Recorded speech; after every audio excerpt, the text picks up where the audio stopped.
predzadnjem krogu prve lige Telekom Slovenije so nogometaši Olimpije gostovali pri Gorici.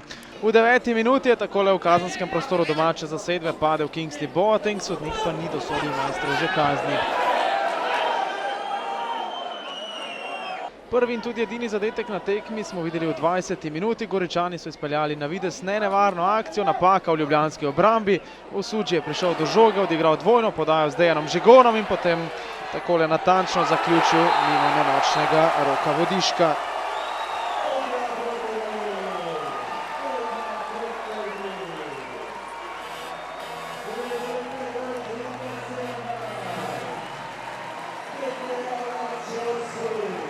Zmaji so se želeli hitro vrniti v igro in že 3 minute kasneje so imeli priložnost. Klinar je podal z desne, Leon Penko pa je z glavo streljal mimo gola.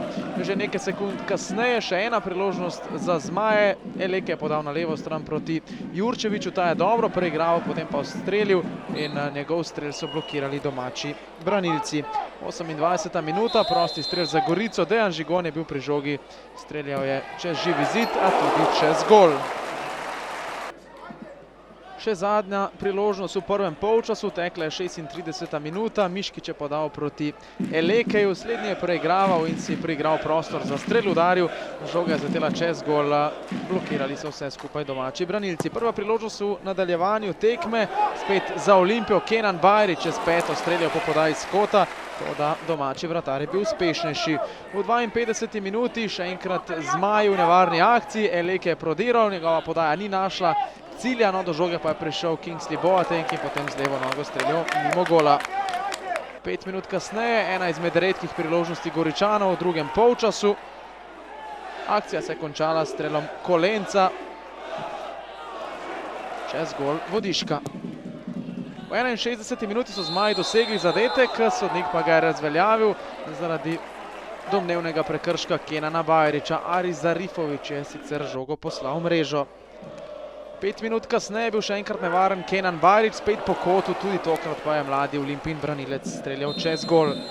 77. minuta, prosti strel za Leona Benka, hrvaški napadalec je bil za las nenatančen, žoga je šla mimo leve vratnice. Potem pa 85. minuta, Isa je preigraval po kazenskem prostoru Gorice, padel, sodnik je malce počakal in potem dosodil najstrožjo kazen za Zmaje. Takole še enkrat Jogan je storil prekršek nad Iso. K žogi je pristopil Danijel Miškić, tekla je torej 86. minuta, Miškić je ustrelil močno, toda izkazal se je domači vratar Gregor Sorčan.